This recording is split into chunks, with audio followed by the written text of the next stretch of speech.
জেলার সংবাদে আপনাদের সাথে আছি আমি ইয়াসমিন সুমনা। শুরুতেই সংবাদ শিরোনাম। জুলাই ঐক্যের মার্চ টু ইন্ডিয়ান হাই কমিশনে পুলিশের বাধা, ঢাকায় ভারতীয় ভিসা সেন্টার বন্ধ। লক্ষ্মীপুরে বিজয় দিবসের নাটকের রাজাকারের চরিত্র নিয়ে জামায়াত নেতাদের আপত্তি, হট্টগোল। ভোলায় জনপ্রিয় হয়ে উঠেছে গারল পালন, চাহিদা থাকায় অনেকেই ঝুঁকছেন এই পশুপালনে।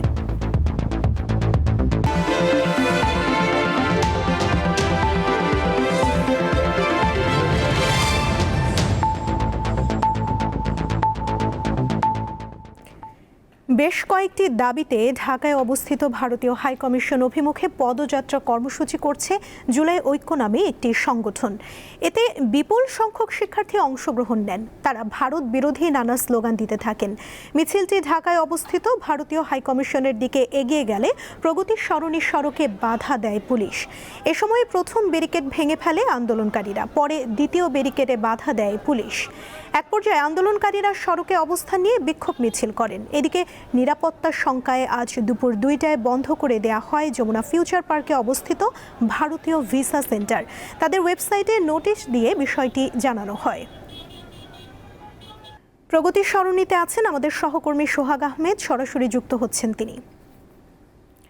সোহাগ, এই মুহূর্তে সেখানকার পরিস্থিতি কেমন দেখছেন, আর জুলাই ঐক্য কি বলছে?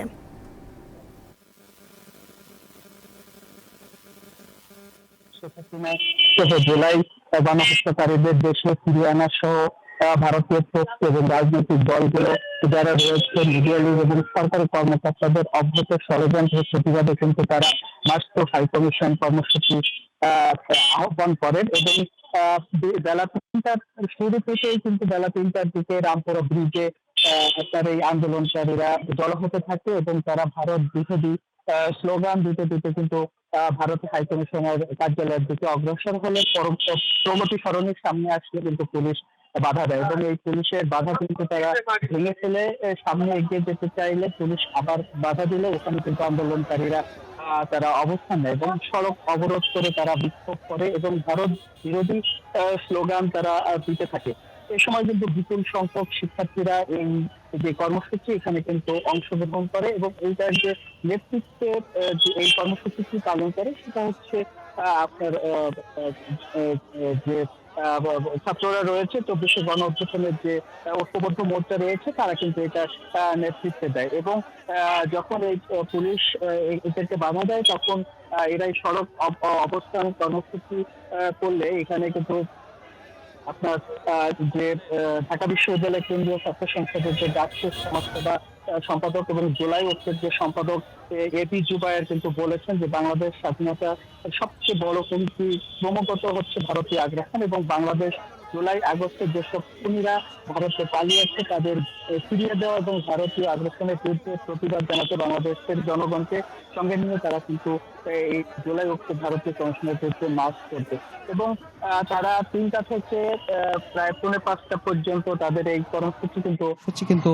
তারা পালন করে এবং কিছুক্ষণ আগে কিন্তু তারা এই কর্মসূচি শেষ করে এইমাত্র সড়ক ছেড়ে দিয়েছে। তারা এখন চলাচল স্বাভাবিক রয়েছে, তবে বড় ধরনের কোনো কর্মসূচি বা কোনো ধরনের আহ্বান কিন্তু তারা জানায়নি। তারা যে হাদির উপরে যে গুলি করা হয়েছে এবং সেই খুনিরা ভারতে পালিয়ে আছে, শেখ হাসিনার বিরুদ্ধে খুনের নিয়ে আছে এবং আওয়ামী লীগের অনেক যারা সন্ত্রাসী রয়েছে তারাও ভারতে পালিয়ে রয়েছে এবং ভারত তাদেরকে মদত দিচ্ছে এবং ভারতের মদতেই বাংলাদেশে অশান্তির সৃষ্টি হচ্ছে এমন অভিযোগ কিন্তু তারা করেছে এবং কিছুক্ষণ আগে কিন্তু তারা এই প্রোগ্রাম থেকে সরে এসেছে এবং সড়ক কিন্তু ছেড়ে দেওয়া যান চলাচল স্বাভাবিক রয়েছে। সোহাগ, ধন্যবাদ আপনাকে। রাজধানীর লালবাগে প্লাস্টিক গোডাউনে লাগা আগুন নিয়ন্ত্রণে এসেছে। এখন পর্যন্ত কোনো ধরনের হতাহতের খবর পাওয়া যায়নি বলে জানিয়েছে ফায়ার সার্ভিস। বিকেলে ফায়ার সার্ভিসের উপপরিচালক সালেহ উদ্দিন সাংবাদিকদের ব্রিফিংয়ে এ তথ্য জানান। এর আগে দুপুর 1টার দিকে চেয়ারম্যান ঘাট এলাকায় অগ্নিকাণ্ডের এই ঘটনা ঘটে। খবর পেয়ে একে একে ফায়ার সার্ভিসের 11টি ইউনিট আগুন নিয়ন্ত্রণে যোগ দেয়। শুরুর দিকে ঘন ও কালো ধোঁয়ায় ছেয়ে যায় পুরো এলাকা। প্রত্যক্ষদর্শীদের ধারণা, পেছনের ভবনের গ্যাস সিলিন্ডারের লিকেজ থেকে আগুনের সূত্রপাত হতে পারে। গোডাউনটি অন্তত 18 থেকে 20 বছরের পুরনো। এখানকার স্ট্রাকচার, এখানকার রাস্তাঘাট খুবই সরু রাস্তা, একজন মানুষ সঠিকভাবে হেঁটে যেতে পারে না। এর ভিতর দিয়ে অনেক চ্যালেঞ্জ ছিল আমাদের। এই বিভিন্ন চ্যালেঞ্জ এবং প্রতিকূলতা মোকাবেলা করে জীবনের ঝুঁকি নিয়ে আমাদের লোকজন কিন্তু আগুনটা আমরা নিয়ন্ত্রণে নিয়ে আসি। 4টার সময় আমরা এই আগুনকে আমাদের সম্পূর্ণ নিয়ন্ত্রণে নিয়ে আসি। বিদেশে জনশক্তি রপ্তানির ক্ষেত্রে দালালদের প্রতারণা বড় বাধা হয়ে দাঁড়িয়েছে বলে মন্তব্য করেছেন প্রধান উপদেষ্টা ডক্টর মোহাম্মদ ইউনূস। তাদের হাত থেকে বিদেশগামীদের রক্ষা করতে হবে বলেও আহ্বান জানান তিনি। আন্তর্জাতিক অভিবাসী দিবস এবং জাতীয় প্রবাসী দিবস উপলক্ষে সকালে রাজধানীতে এক অনুষ্ঠানে এসব কথা বলেন অন্তর্বর্তী সরকার প্রধান। গত এক বছরে বৈশ্বিক শ্রমবাজারে বাংলাদেশের জনবল রপ্তানির পরিমাণ প্রায় 30% কমেছে।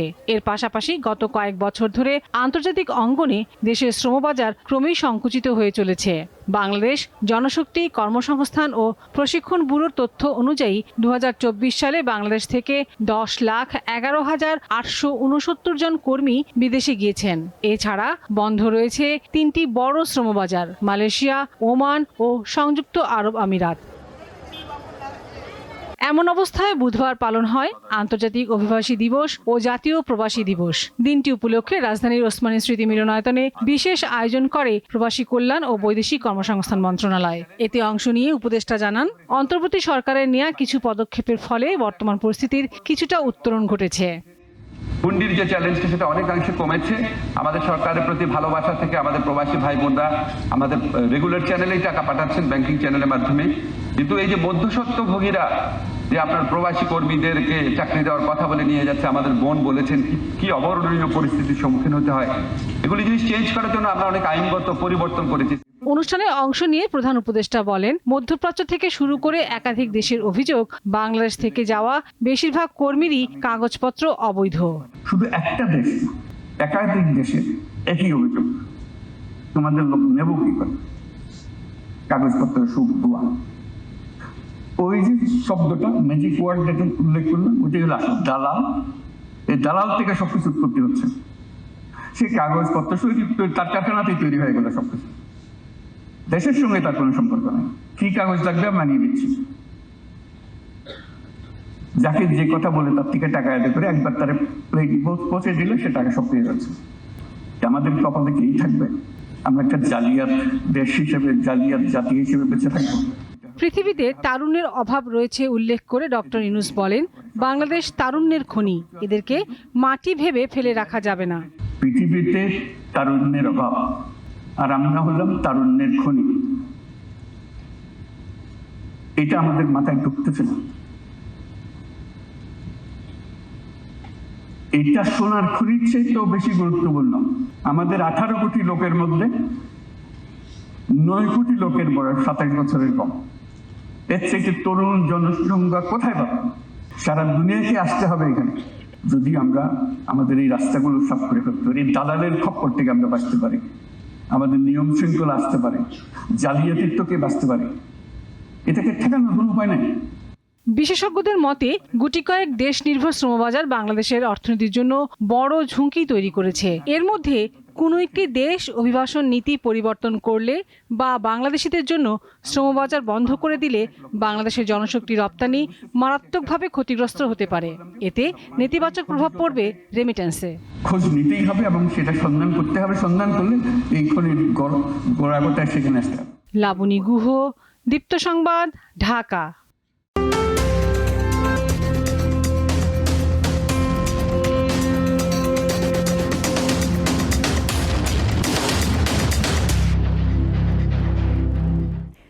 আসন্ন জাতীয় সংসদ নির্বাচনকে সামনে রেখে জমে উঠেছে নীলফামারী 4 আসনের নির্বাচনী মাঠ। প্রচারণায় সরব প্রধান রাজনৈতিক দলগুলো। বাংলাদেশ জামায়াতে ইসলামী ও ইসলামী আন্দোলন বাংলাদেশ অনেক আগেই প্রার্থী চূড়ান্ত করে মাঠে নামলেও বিএনপি প্রার্থী ঘোষণার পর নির্বাচনী উত্তাপ আরও বেড়েছে। সৈয়দপুর ও কিশোরগঞ্জ উপজেলা নিয়ে গঠিত নীলফামারীর 4 আসন। এশিয়া মহাদেশের সর্ববৃহৎ রেলওয়ে কারখানা, বিসিক শিল্পনগরী, সৈয়দপুর বিমানবন্দর, উন্নত শিক্ষা ব্যবস্থা এবং কৃষিভিত্তিক অর্থনীতি এই আসনের বৈশিষ্ট্য। রাজনৈতিক ইতিহাসে নীলফামারীর 4 আসন কখনো জাতীয় পার্টি, কখনো বিএনপি, আবার কখনো স্বতন্ত্র প্রার্থীর দখলে ছিল। তবে রাজনৈতিক পট পরিবর্তনের পর এবার ভোটাররা তাদের নিজেদের জনপ্রতিনিধি নির্বাচনে অবাধ, সুষ্ঠু ও নিরপেক্ষ নির্বাচনের অপেক্ষায় রয়েছেন। আমরা এই প্রজন্ম আমরা দেখতে চাই একটা নিরপেক্ষ সরকারের মাধ্যমে একটা সুষ্ঠু নির্বাচন হোক। আমরা এমন একজন ব্যক্তিকে নির্বাচিত করতে চাই যিনি কিশোরগঞ্জের উন্নয়নে কাজ করবে এবং কিশোরগঞ্জের যে কলকারখানার দরকার, কিশোরগঞ্জের যে কর্মসংস্থানের দরকার, সেই কর্মসংস্থান সৃষ্টি করবে। এটাই আমার প্রথম ভোট, তো আমরা অবশ্যই প্রত্যাশী যে আমরা এমন একজনকে ভোট দিব যে উনি আমাদের নারীদের সুরক্ষা প্লাস আমাদের দেশের জনগণদের কার্যক্রম এগিয়ে নিয়ে যেতে পারবেন। এবারের নির্বাচনে নতুন করে প্রতিদ্বন্দ্বিতায় যুক্ত হয়েছে বাংলাদেশ জামায়াত ইসলামী। দলটি অনেক আগেই প্রার্থী ঘোষণা করে পথসভা, গণসংযোগ ও নির্বাচনের সভার মাধ্যমে প্রচারণা চালিয়ে যাচ্ছে। জয় নিশ্চিত করতে বিভিন্ন প্রতিশ্রুতি দিচ্ছেন দলটির প্রার্থী ও নেতাকর্মীরা। দিন হবে দুর্নীতিমুক্ত বাংলাদেশ, আগামী দিন হবে সাম্য ন্যায়ের ভিত্তিতে একটি সবার অধিকার আদায়ের বাংলাদেশ। সেই বাংলাদেশ গড়ার লক্ষ্য নিয়ে আমরা মাঠে নেমেছি। অন্যদিকে প্রার্থী চূড়ান্ত করতে দেরি হলেও এখন নির্বাচনী মাঠে সক্রিয় বাংলাদেশ জাতীয়তাবাদী দল বিএনপি। মনোনয়ন ঘোষণার পর দলীয় নেতাকর্মীরা ঐক্যবদ্ধ হয়ে প্রচারণা চালাচ্ছেন। ভোটারদের কাছে তুলে ধরা হচ্ছে উন্নয়ন ও জনস্বার্থ সংশ্লিষ্ট নানা অঙ্গীকার। আগামী দিনে আমাদের সরকার এবং আমি নির্বাচিত হলে অবশ্যই সৈয়দপুর রেল কারখানার প্রতি দৃষ্টি রাখব এবং রেলের যাবতীয় যন্ত্রাংশ যাতে এখানে উৎপাদন করা যায় তার ব্যবস্থা করার জন্য আমার যথাসাধ্য আমি চেষ্টা করে দেব। বিসিক শিল্পনগরীকে সম্প্রসারণ করার জন্য একটা পরিকল্পনা আমার হাতে আছে। আমার সরকার এবং আমি নির্বাচিত হলে বিসিককে সম্প্রসারিত করব। আসন্ন জাতীয় সংসদ নির্বাচনকে কেন্দ্র করে নীলফামারীর 4 আসনে প্রতিদ্বন্দ্বিতা দিন দিন তীব্র হচ্ছে। ভোটের দিন যত ঘনিয়ে আসছে ততই বাড়ছে ভোটারদের আগ্রহ এবং প্রার্থীদের প্রচারণার জোয়ার। কামরুন নাহার, দীপ্ত, বার্তা কক্ষ। এবারে কেওয়াই স্টিল চট্টগ্রাম সংবাদ।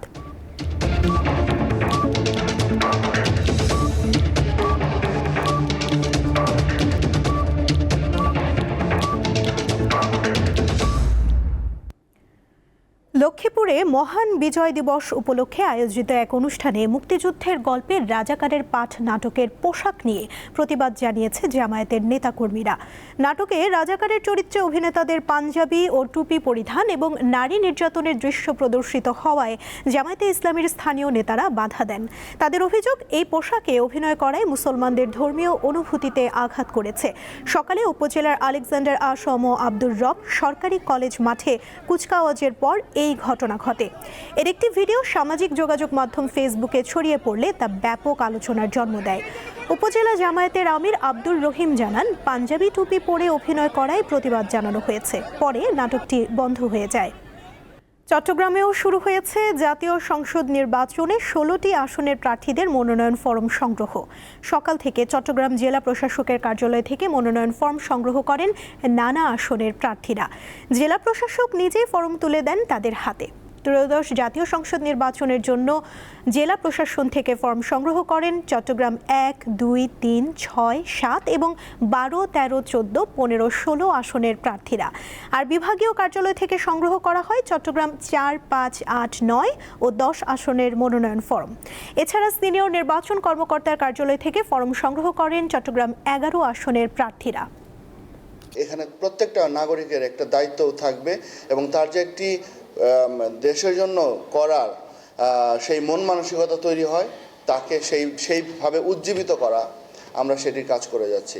এবং যারা নির্বাচনের দায়িত্বে থাকবে, সকল প্রিজাইডিং অফিসার এবং পোলিং অফিসার, তাদের মধ্যেও যেন সেই দায়িত্ববোধের জায়গাটি একদম পরিষ্কার হয়। পাবনার ঈশ্বরদীতে জমি নিয়ে বিরোধের জেরে চাচাতো ভাইয়ের গুলিতে বীরু মোল্লা নামের এক ইউনিয়ন বিএনপি নেতা নিহতের অভিযোগ উঠেছে। সকালে উপজেলার লক্ষ্মীকুণ্ডা ইউনিয়নের কামালপুর গ্রামে এই ঘটনা ঘটে। ঈশ্বরদী থানার ভারপ্রাপ্ত কর্মকর্তা এই তথ্য নিশ্চিত করেছেন। নিহত বীরু মোল্লা লক্ষ্মীকুণ্ডা ইউনিয়ন বিএনপির আহ্বায়ক। পুলিশ জানায়, মঙ্গলবার বীরু মোল্লার চাচাতো ভাই জহিরুল মোল্লা তাদের পারিবারিক বিরোধকৃত জমি থেকে মাটি কাটায় বিরোধের সৃষ্টি হয়। পরে এক পর্যায়ে জহিরুল মোল্লা ও তার ছেলে গুলি করলে বীরু মোল্লা মাথায় গুলিবিদ্ধ হয়ে ঘটনাস্থলেই মারা যান। কুমিল্লার হোমনায় অটোরিকশা ছিনতাই করে চালক শান্ত দাসকে হত্যা করেছে দুর্বৃত্তরা। সকালে উপজেলার কারাকান্দি বাহেরখেলা সড়কের পাশে শান্ত দাস নামে ওই যুবককে দুর্বৃত্তরা হত্যা করে ফেলে যায়। হোমনা থানার ওসি মোর্শেদুল আলম চৌধুরী জানান, নিহত ওই যুবকের গলায় ধারালো অস্ত্রের আঘাত ছিল। ধারণা করা হচ্ছে অটোরিকশা ছিনতাইয়ের ঘটনায় তাকে হত্যা করা হয়েছে। নিহত শান্তর বাবা জানান, তার ছেলে ভাড়ায় অটোরিকশা চালাতো। মঙ্গলবার সন্ধ্যার পর থেকে তার সাথে আর যোগাযোগ হয়নি। শান্তর মরদেহ উদ্ধার করে ময়নাতদন্তের জন্য কুমিল্লা মেডিকেল কলেজ হাসপাতালে পাঠানো হয়েছে। এ বিষয়ে থানায় মামলা প্রক্রিয়াধীন। মাগুরায় রাজাকারদের বিরুদ্ধে ঘৃণা প্রকাশের উদ্দেশ্যে নির্মিত স্মৃতিস্তম্ভে জুতা, স্যান্ডেল ও থুতু নিক্ষেপ করেছে ছাত্র জনতা।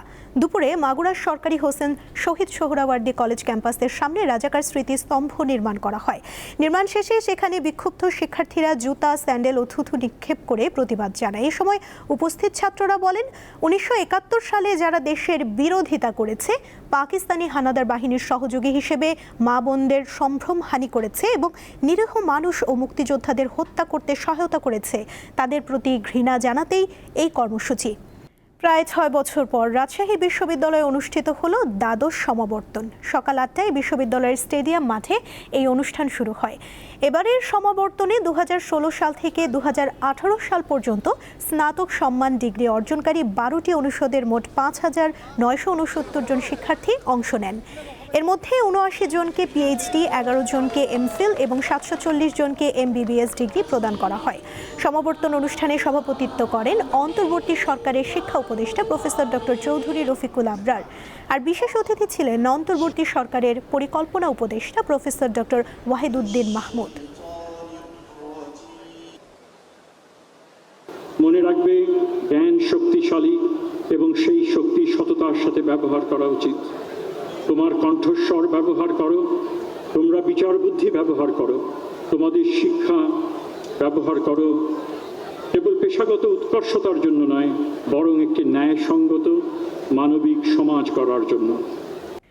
সচেতন, সংগঠিত ও সোচ্চার জনগোষ্ঠী গণতন্ত্রের রক্ষা কবচ, এই স্লোগান নিয়ে গণতন্ত্র শক্তিশালীকরণ কার্যক্রমের আওতায় পটুয়াখালীতে সুষ্ঠু নির্বাচন ও গণতান্ত্রিক উত্তরণ নাগরিক ভাবনা শীর্ষক গোল টেবিল বৈঠক অনুষ্ঠিত হয়েছে।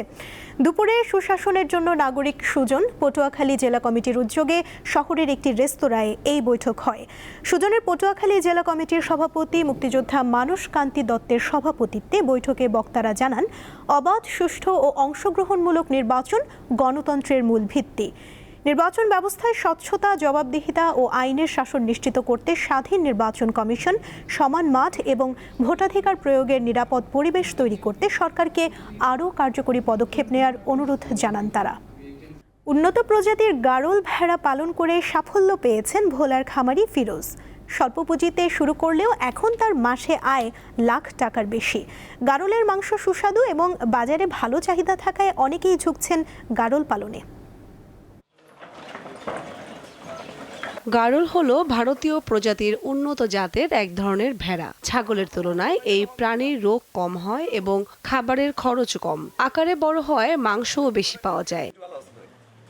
ভোলা সদরের পশ্চিম ইলিশা ইউনিয়নের খামারি মোহাম্মদ ফিরোজ 4-5 বছর আগে 23,000 টাকা পুঁজিতে 6টি গারলের বাচ্চা দিয়ে শুরু করেন। বর্তমানে তা বেড়ে দাঁড়িয়েছে 50টিতে। প্রাণীটি 14 মাসে 2টি বাচ্চা দেয়। সম্পূর্ণ প্রাকৃতিকভাবে সবুজ ঘাস, গম ও ভুসি খাইয়ে গারল লালন পালন করা হয়। সকালে ফেরে মাঠে নিয়ে ঘাস দিই, তারপর খাওয়া মাঠ থেকে খাওয়াটা বাসায় এনে ভুসি পানি খাওয়াই, ভুসি দিয়ে। কিভাবে পালন করে, যে আমরা কি ভবিষ্যতে পালন করতে পারি কিনা, যে এটা দেখার জন্য আর জানার জন্য আসছি। যে ভেড়ার মতো একটা জিনিস, এটার কি জিনিসটা জানার জন্য ইচ্ছে ছিল। এটা দেখলাম যে এটা জাত, এটা একটা বেরল। ভেড়ার চেয়ে গারলের মাংস সুস্বাদু হওয়ায় চাহিদা বেশি। ফিরোজ জানান, তার খামার থেকে অনেকেই গারল কিনে নিয়ে যান। ইউটিউবে ঘাটাঘাটি করে দেখলাম যে গারল একটা লাভজননীয় পশু, এটি পাললে মোটামুটি লাভবান হওয়া যায়। তো পালতে যায় দেখলাম যে এগুলো পালতে মোটামুটি খরচও কম যায় আর লাভবানও ভালো। আর বিভিন্ন লোকজনও আমার কাছে আসে যে গাগর টাগর নেওয়ার জন্য, যারা আসে তাদের কাছে আমি বিক্রি করি। 1,000-1,200 টাকা কেজি মাংস বেশি। একটা গারল আমরা 80 থেকে 82 কেজি ওজন হয়। গারল পালন লাভজনক হওয়ায় ওই অঞ্চলের খামারিদের উদ্বুদ্ধ করা সহ সব ধরনের সহায়তার আশ্বাস দিয়েছেন জেলা প্রাণী সম্পদ কর্মকর্তা।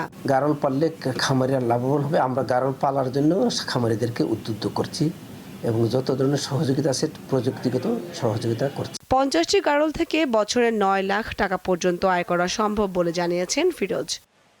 কামরুন নাহার, দীপ্ত, বার্তা কক্ষ। জেলার সংবাদ শেষ করার আগে শিরোনামগুলো জানিয়ে দিচ্ছি আরও একবার। জুলাই ঐক্যের মার্চ টু ইন্ডিয়ান হাই কমিশনে পুলিশের বাধা, ঢাকায় ভারতীয় ভিসা সেন্টার বন্ধ। লক্ষ্মীপুরে বিজয় দিবসের নাটকে রাজাকারের চরিত্র নিয়ে জামায়াত নেতাদের আপত্তি, হট্টগোল। ভোলায় জনপ্রিয় হয়ে উঠেছে গারল পালন, চাহিদা থাকায় অনেকেই ঝুঁকছেন এই পশুপালনে।